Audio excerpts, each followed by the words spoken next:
तनी तनी बात खातिर जन हमसे रूस उठवा सटाय उठ ललिया के चूस।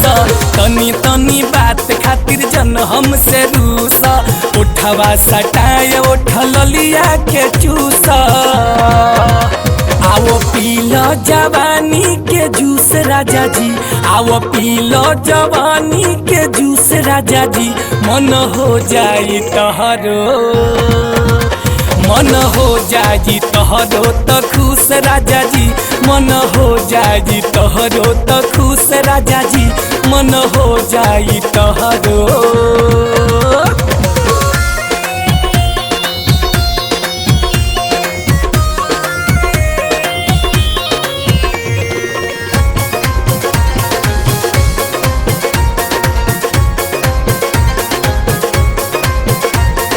तोहरे खातिर बानी खाती जोगवले, आज ले न केहू के बानी चिखवले।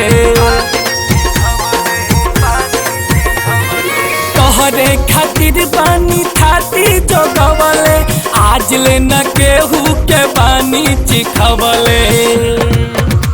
काहे बनेल तू मनहूस राजा जी, काहे बनेल तू मनहूस राजा जी। मन हो जाई तहरो, मन हो जाई तहरो तो खुश राजा जी। मन हो जाई तहरो तो खुश राजा जी। मन हो जाई तहरो बुझला।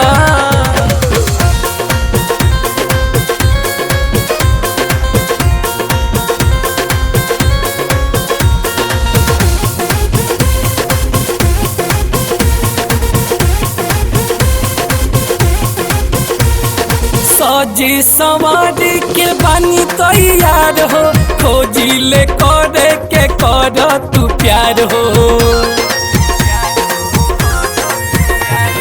सजी सवार के बानी तैयार हो, खोजी ले करे के कर तू प्यार हो। सब जानिए के बने लया बुझे राजा जी, सब जानिए के बने लया बुझे राजा जी। मन हो जाई तहरो, मन हो जाई तहरो तो खुश राजा जी। मन हो जाई तहरो तो खुश राजा जी। मन हो जाई तहरो तो खुश राजा जी। पिलाना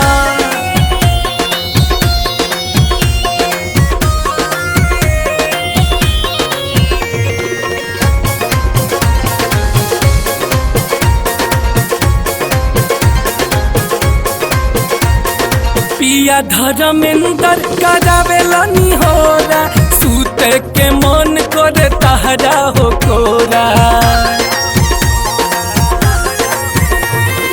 पिया धर्मेंद्र करावेला निहोरा, सूते के मन करे तहरा हो कोरा। देखे देवरा सुनिला बात छुप राजा जी, देखे देवरा सुनिला बात छुप राजा जी।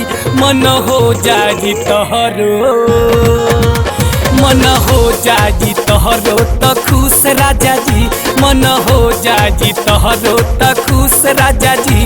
मन हो जाई तहरो। तनी तनी बात खातिर जन हमसे रूस उठवा सटाय उठ ललिया के चूस। तनी तनी बात खातिर जन हमसे रूस उठवा सटाय उठ ललिया के चूस। आओ पीलो जवानी के जूस राजा जी, आओ पीलो जवानी के जूस राजा जी। मन हो जाई तहरो, मन हो जाई तहरो तो खुश राजा जी। मन हो जाई तहरो तो खुश राजा जी। मन हो जाई तहरो पिलाना।